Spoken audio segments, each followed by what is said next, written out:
You're listening to the Back Home Network, presented by Homefield Apparel.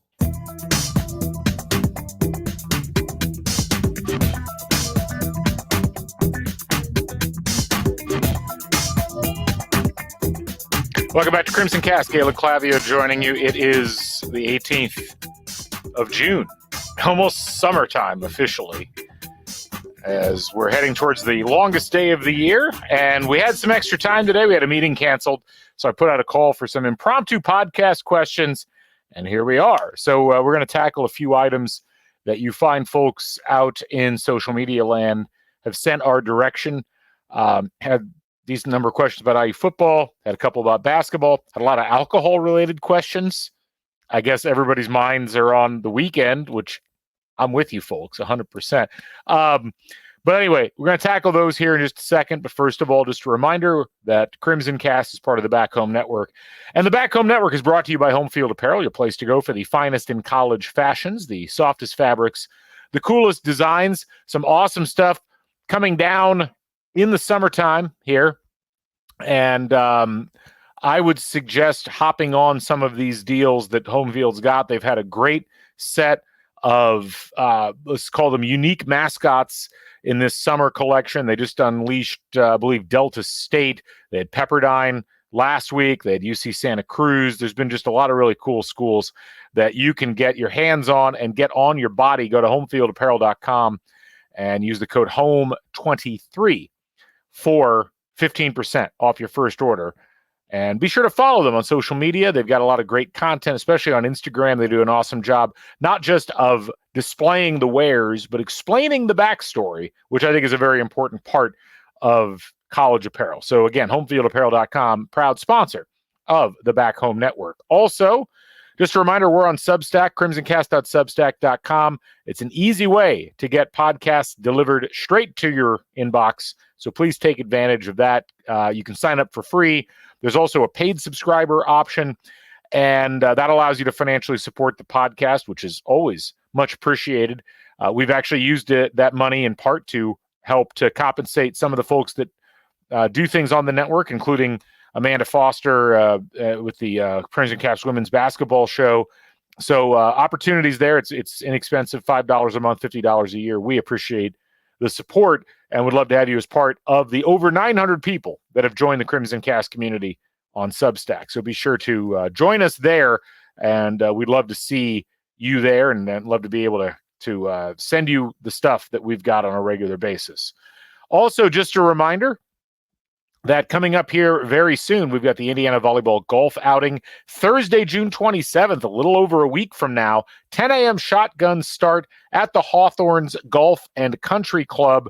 And this is a great way for you to support IU Volleyball, who's having just a dynamite set of occurrences going on the recruiting trail here lately. Signed one of the top classes in college volleyball for this incoming year. They're already off to a great start. 3 ladies signed for 2026. And, folks, in this era, that's all happening, at least in part, through NIL. Yes, vision, yes, the program's going in the right location, but at the end of the day, you got to have the NIL support. This event is an awesome way to do that. Go to inforindiana.com/volleyball, and you'll see some registration options for the event on the 27th. $275 gets you on the course for the golf event. That includes breakfast prior to the round, lunch following the round, a silent auction, and then an interaction with the volleyball athletes that play for Indiana, as well as some IU volleyball swag. If you got 4 people that you want to put together and come out there, it's $1,000 for the team, so you save some money there. Business owners, you can also sponsor a hole for $250. That's front and back 9 sponsorships, as well as various additional course sponsors. Go to inforindiana.com/volleyball, and hopefully we see you there on the 27th. I'll be there, and I hope I see you there as well. Let them know I sent you. Again, the 27th, that's Thursday of next week, up in Fishers at the Hawthorns IU Volleyball NIL event. All right, let's dive into the questions that you had out there today.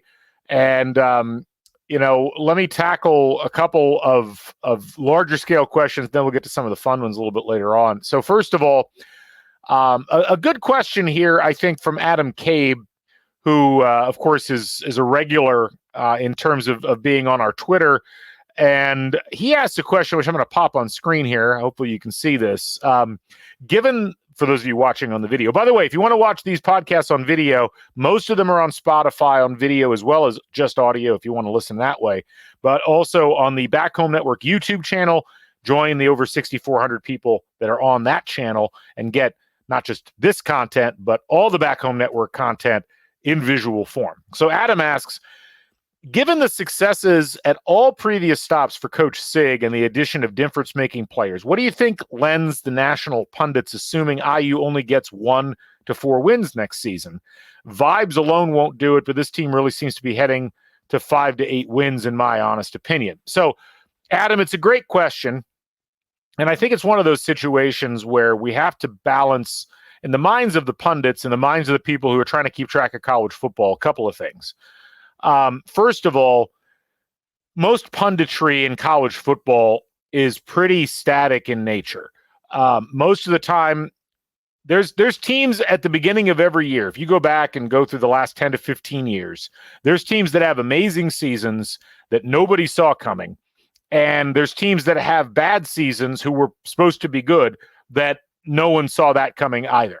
And I think to a large degree, even with all of the numbers that are in the game right now and the way that you can quantify a lot that goes on with college football, realistically speaking, most of the time you're going to be gravitating towards the programs that have demonstrated success, particularly under coaches that have demonstrated success there. So that's 2 strikes already against IU.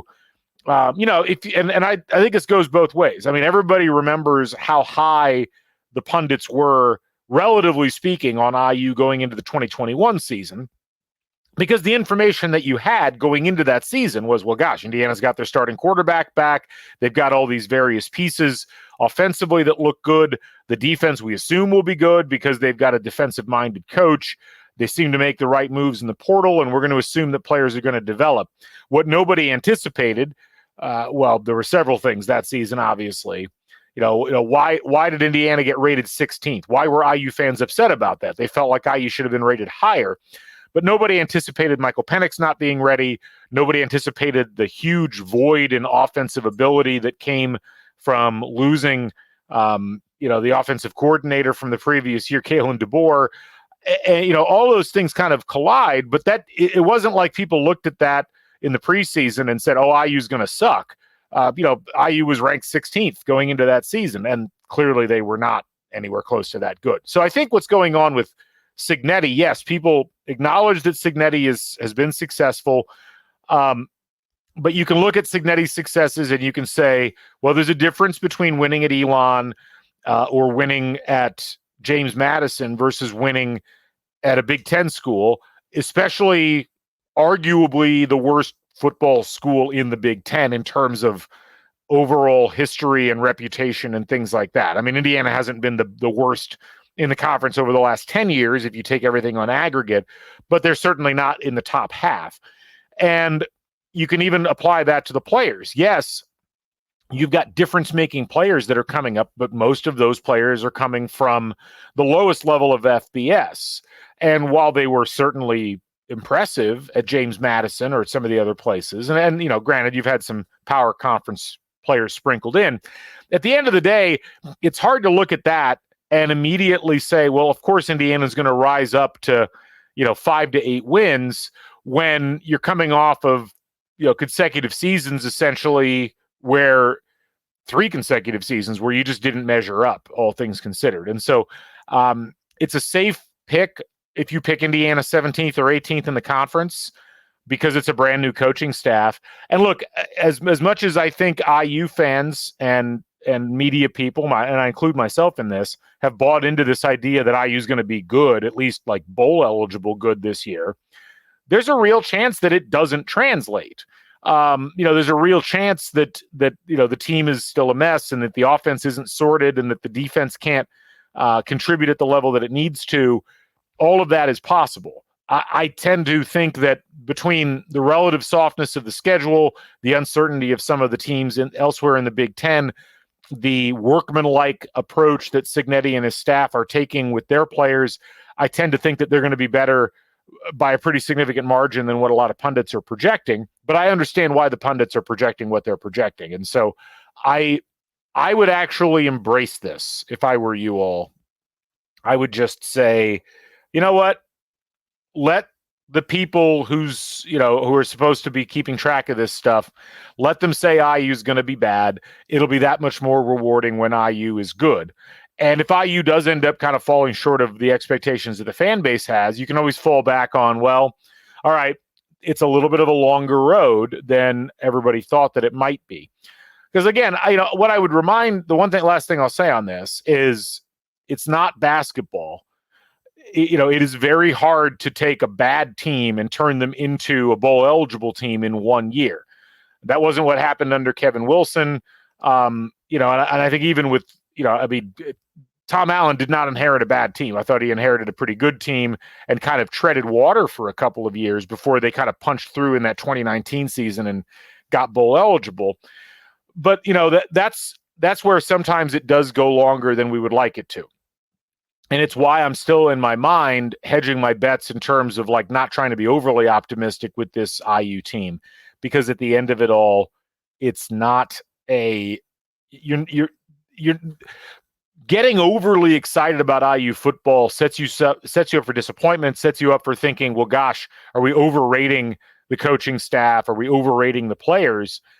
When realistically, what you should be approaching it with, I think, is a mentality of it's hard to get that many guys going in the right direction. It's hard to change a culture overnight.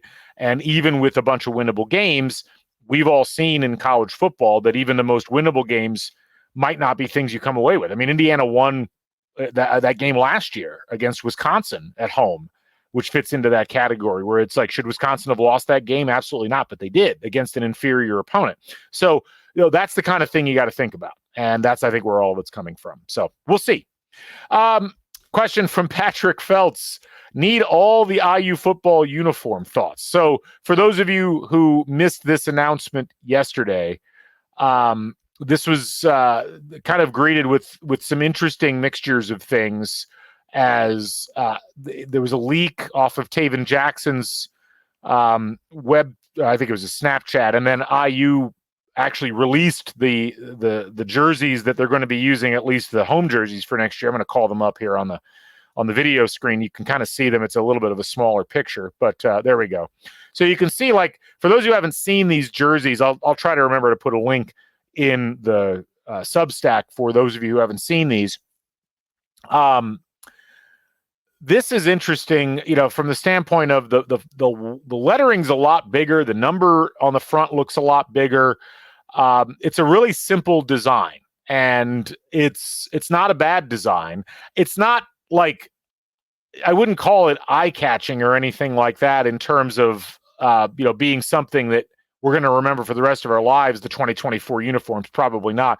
Our friend IU Artifacts noted that he's getting some 1964 season vibes, because that was the first year that Indiana appeared on the front of the football uniforms, the actual word Indiana. And I can kind of see it when I look at that picture. Overall, I'll be honest, like, I know a lot of people had complaints about the uniforms last year. I don't get like too jacked one way or the other about the uniforms. What I would really like is like a clean brand that is pleasant to look at, that isn't too derivative, and is, it is kind of faithful to the overall branding that IU's had in across most of its sports. And so when I looked at them, I was like, well, all right. I was initially a little bit negative on the design itself. I was like, I wish that they had done a little bit more with it. But the more I look at it, I was like, it's a really straightforward design. It doesn't take a lot of risks, but it also doesn't put IU in a particularly bad light in terms of how it comes across. So it's all right. I'd give them a B-, I guess, in execution. I think there's a lot of room for improvement. And I think a lot of the people who reacted negatively to the reveal yesterday, as it were, a lot of that negativity is a built-up kind of frustration over the lack of innovative ideas with IU football uniforms since the Kevin Wilson era. And I think a lot of that's been by design. I could kind of see Kurt Signetti not really wanting a lot of really flashy stuff as far as the uniform itself is concerned, but maybe not. Maybe I'm wrong on that. I know Tom Allen certainly seemed to want a very straightforward look compared to what Kevin Wilson was interested in. So I'm curious to see how this look evolves over time, but for 2024, I think what they've got is fine. We had a couple of other quick questions in terms of the football side of things. We get a lot of tailgate questions, which I love, and I think it's. I'm going to try to tackle a couple of these. First of all, Al Forno, good to see you again on Twitter, Al. Outside of the Rose Bowl, which new Big Ten stadium or game day experience do you recommend checking out? So, of the other three, Oregon, Washington, and USC, I've only been to one, and it's Oregon. And I actually really highly recommend checking out Autzen Stadium. It's a really cool design. It's a smaller stadium, and most of the West Coast stadiums that aren't the Coliseum or the Rose Bowl, I think, are smaller than you might anticipate them being. But I remember I went for it was Oregon Portland State. Like it was not that important of a game, so it was easy to get tickets. It was raining and gray, shockingly, but it was cool. Like walked around the whole stadium a couple of times. There's like an overhang area. The vibe was cool, and it was neat because it was like this is where Oregon does all of their magic stuff, and I thought it was really cool. I am unquestionably the most interested in going to Washington to watch a game. That whole scene has always looked really fascinating, like going all the way back to, I remember watching, Huskies football back in the 80s and 90s when they won a national title and were a real national player. So that's the one I'm most interested in. I'm certain I will go to the game at USC when they play out there. I have no clue what to expect with that. But yeah, I think Washington is the one I would like to go see that I haven't yet, but I would absolutely recommend when Indiana plays at Oregon, go check that one out because I think that'll be a really cool one. If you haven't been up there before. Plus, Eugene's just kind of a fascinating place. It is in the middle of nowhere, relatively speaking, and the drive from Portland to Eugene, that's some wild landscape going down the road, man. I mean, this is some moonscape stuff going on out there. Like, it just kind of feels, especially if you grew up in the Midwest and you spent most of your time in the Midwest, it kind of feels like you're on another planet or another celestial body. So that would be the one I would recommend going and checking out. Let's see. We had a question regarding this is from Hoosier Beer Guy. Assuming some on-field success occurs in the SIG era, what are some improvements you'd expect to see to the game day experience / stadium / facility / program to become a more serious football school? I think first and foremost, get rid of pass outs. Stop letting people leave the stadium. I don't know how you instill a sense of seriousness around a football program if you just allow people to leave whenever they want. I know that that's been historically how it's operated, but I would argue that for the majority of attendees for IU football, many of whom just have tickets because they're trying to get priority points for basketball, treating it like something that you don't have to make much of an investment in from a time perspective or a fanship perspective is a mistake. And I think especially for students, giving them the option of leaving and potentially coming back, even though I know a lot of them don't, just doesn't seem like it makes a lot of sense. So get rid of the pass outs, I think, first and foremost. I know this will probably not be received well, but I think there's a place and, you need to have a good role for the Marching 100 in what you do. I think a more logical balance needs to be struck between what role the Marching 100's playing in the in-game, like during play or, during drive stuff versus what happens with the PA. I just, as much as we have a lot of traditionalists in the football audience, and I understand where you're coming from on this, and we have a lot of Marching 100 adherents out there, and so this is not intended to be a criticism, but more of a reality. I feel like, the atmosphere that you need to create an intimidating environment in college football really cannot be achieved with a marching band. It just doesn't have the same vibe. And I think younger fans, especially, I think players, I think that there's a general, and I include the opposing team's players in this as well.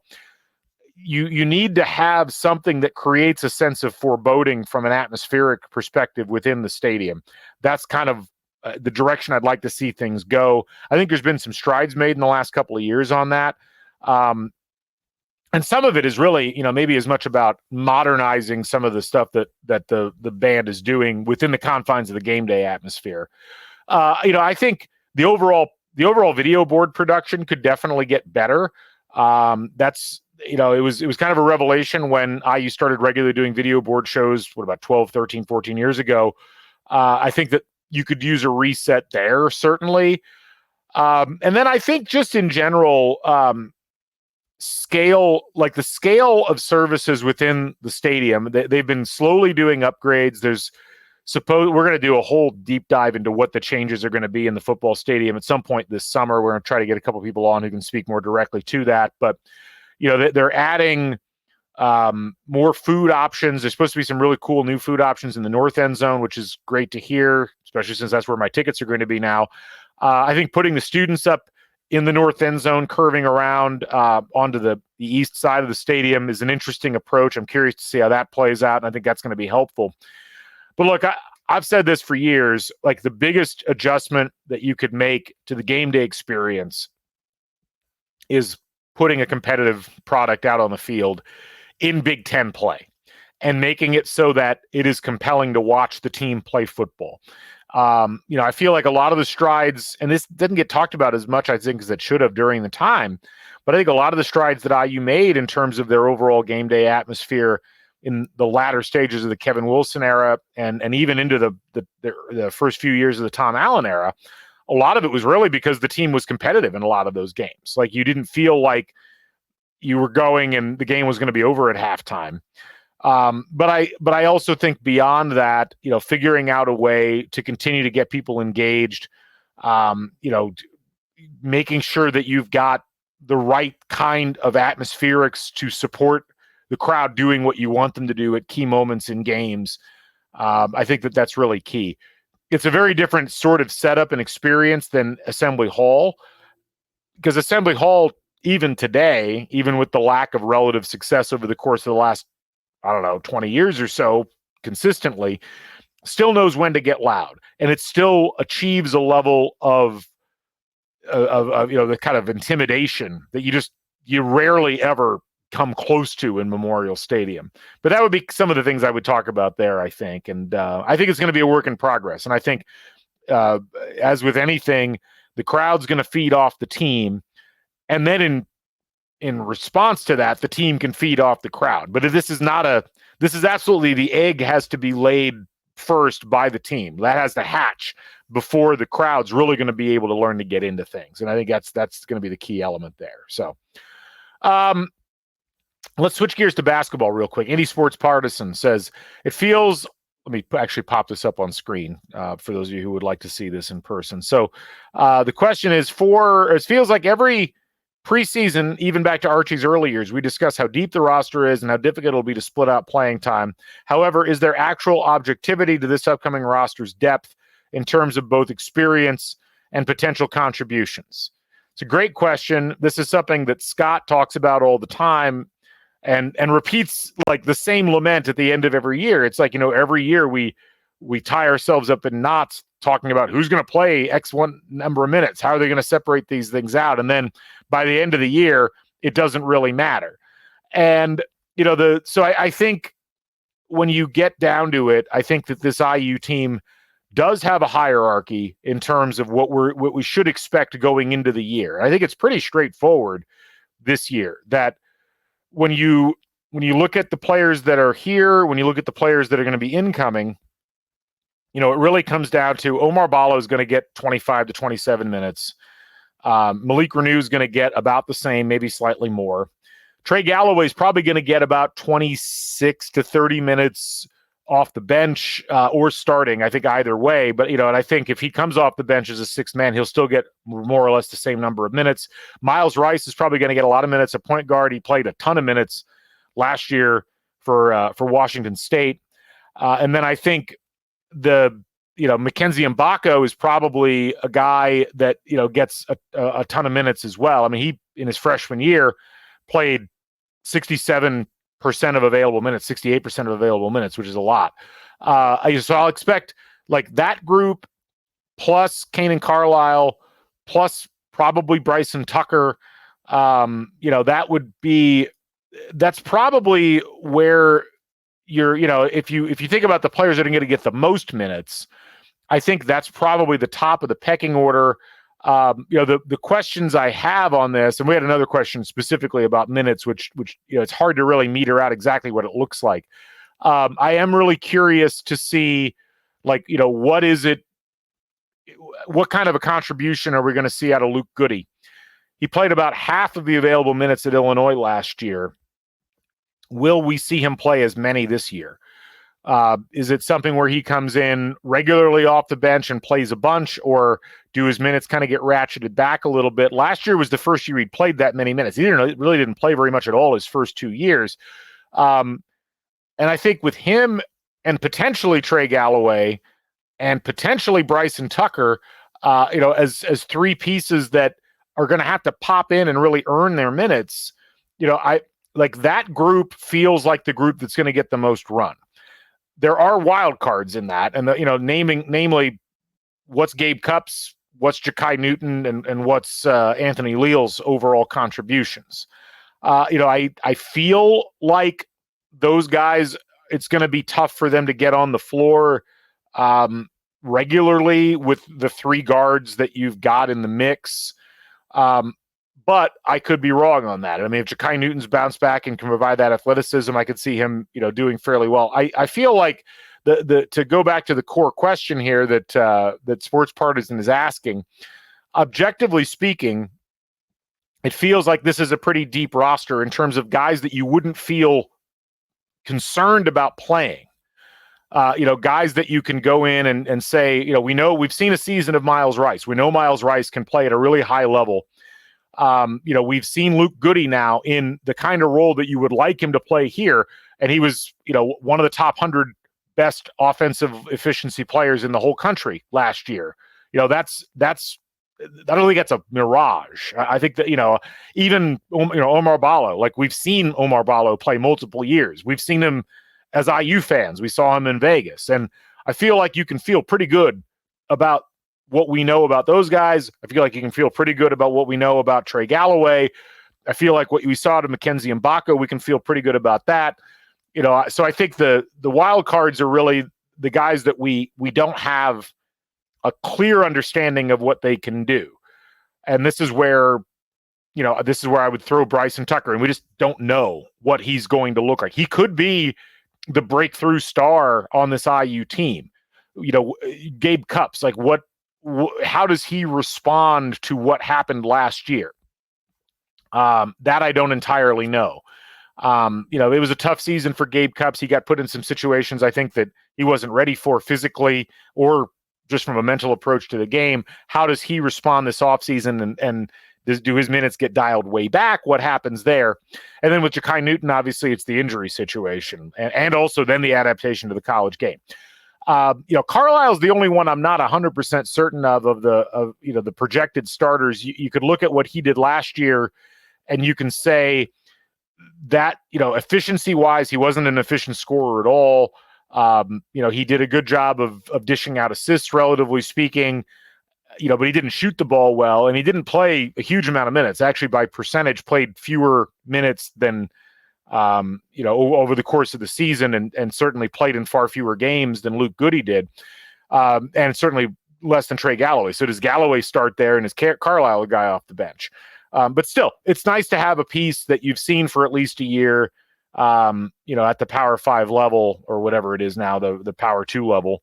I just don't know if Carlisle's necessarily a guy that you can expect to play a huge number of minutes, and then what happens with the remaining aspects of the backcourt with that. So to answer the macro question, though, I really do feel like there's a lot more tested depth and experience. I think the biggest question, and this kind of goes back, there's a really nice piece that Evan Miyakawa published today, which I'll also try to remember to put in the Substack, about the key to winning in the portal era. And a lot of it comes down to, can you can you give preferential court time to the people on your roster who are returning, who already know the system. But then that also leads to the larger question of how much do the systems themselves need to change with IU? Because we've seen, offensively, this was not what you want to see moving forward in the last couple of years, I think, with IU. It was a bit, it was okay, but it was largely Trace Jackson Davis 2 years ago. And then this past year, it really was a struggle on offense. And defensively, I'd argue that we haven't seen Indiana be where they want to be, in either of the last 2 seasons either. So how much can these new pieces adapt? And this is where maybe the idea that you want to have the carryover of the minutes, maybe it's not as important with IU if they're having to change the way that they're doing business on both ends of the floor. So I do think objectively this is a much deeper team. I think it's objectively in terms of top to bottom, like those top 8-9 spots on the roster. I think it's a top 3 roster in the conference right now. As far as how that meters out, I think we have a pretty good sense of how it's going to look with the bigs. And I think there's more questions the further away from the bigs that you get, simply in terms of just how everything gets allocated. So let's real quick before we wrap up, because we kind of answered the question with that Evan asked about the minutes. So hopefully he heard that. So we appreciate Evan asking that question. We did have a couple of questions regarding the tailgate scene. So someone asked, this was Zach Curry, imagine this, it's a sunny but chilly Saturday afternoon in October.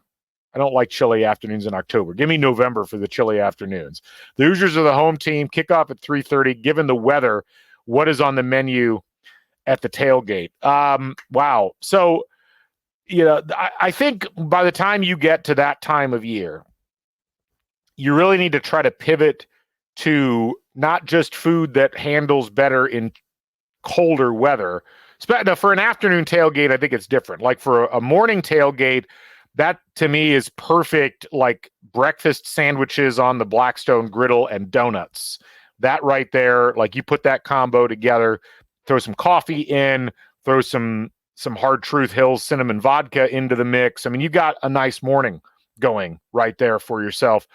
For an afternoon tailgate, I think it's a little bit more complicated in as much as to me, for a lunchtime tailgate, I'm probably doing like some kind of griddle-based Philly cheesesteak. I think that really sounds good. Get some seasoned steak, maybe some chicken, get some cheese on there, get some homemade rolls and get those, properly buttered, get them toasted up on the griddle. And I think you're good to go there. You've really got a nice combo, because I think with that temperature, especially for a lunchtime tailgate, you want something that's going to be substantial, because people are going to be drinking during that time period as well. And you want to make sure you send people in where they don't have to buy something at the concession stand. It's an option if they get hungry later. But I always try to set something up where people are going to leave the tailgate at least feeling like they got something substantial in their stomach, particularly for a lunchtime tailgate, because you've probably already pre-gamed a bit before you got there. As far as like what's the beverage of choice, that's a borderline temperature, like 43, 45 degrees. I find I don't really like beer at that temperature. I like beer when it's a bit warmer, or I like a darker beer when it's colder. But like in the mid 40s, I'm probably leaning towards some kind of a cocktail or mixed drink. And again, something that I think doesn't require ice.